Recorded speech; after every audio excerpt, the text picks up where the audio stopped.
I was sitting here again. I just put out another video about, working, but I still think God is saying a few things about that, and I want to kind of continue in that vein because, and yeah, if you all see that I have the same outfit on, it's only because it's probably the same day. I sit here and I kind of just have these thoughts when I'm having my devotion with God in the morning or throughout the day while I'm driving. Um, you know, I was talking about how it's not a shame to work because for some reason people think that's beneath you because you're so wonderful, you're so anointed, or you're so gifted that you don't feel like you need to, clock in anywhere. And I was making a point how God can't bless anybody like that. So you find yourself, not walking in a certain prosperity because of your own kind of pride.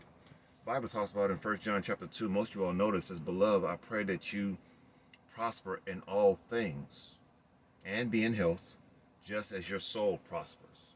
So I pray that you prosper, and your Bible talking about basically your spirit, soul, and body.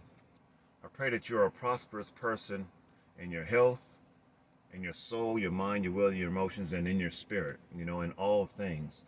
And so even when it comes to your prosperity, when it comes to your finances, I truly believe God will not bless anybody who don't go out and try to work. Now you may have a lot of ideas and you may have a lot of things and you may say, well, I am working, but I'm talking about something that's not, well, hear me when I say this. I don't mind working for myself.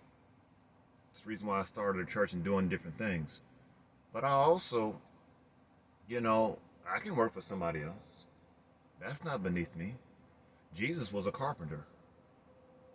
He built tables and chairs and all kinds of things. And we supposed to be like Jesus. Well, Jesus was anointed and he clocked in. So why is it that we as Christians can't do that? We say about all these promises that God's going to establish his covenant.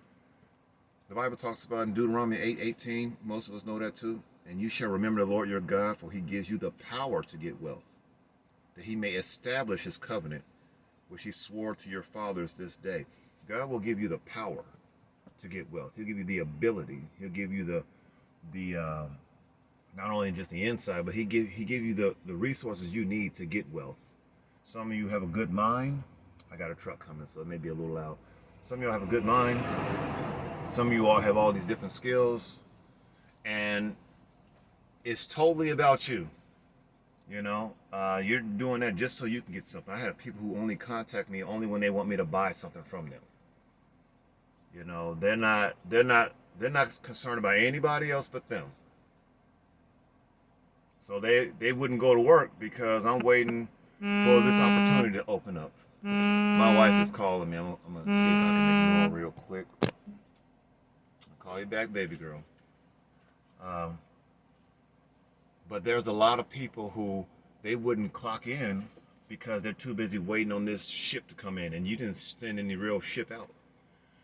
The Bible talks about you open up a spiritual way for God to bless you when it will give you the power to get wealth. If you can just humble yourself and just go to work.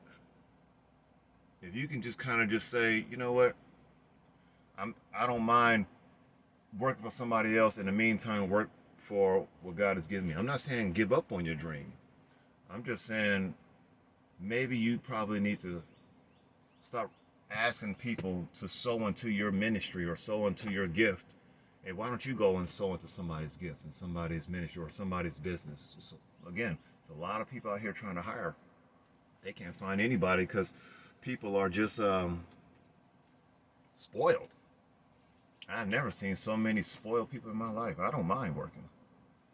But these are just my thoughts. I don't know what you all are thinking, but man, you ought to have something inside you where you shouldn't even feel manly unless you're working. How are you going to sit at home and let your girl take care of you? How are you going to sit at home and let your wife go to work and everything and then come home and cook and do all this, and you sitting up there talking about, well, I'm waiting for this to happen? You ain't no man. You're fake. But I don't know. Those are just my thoughts.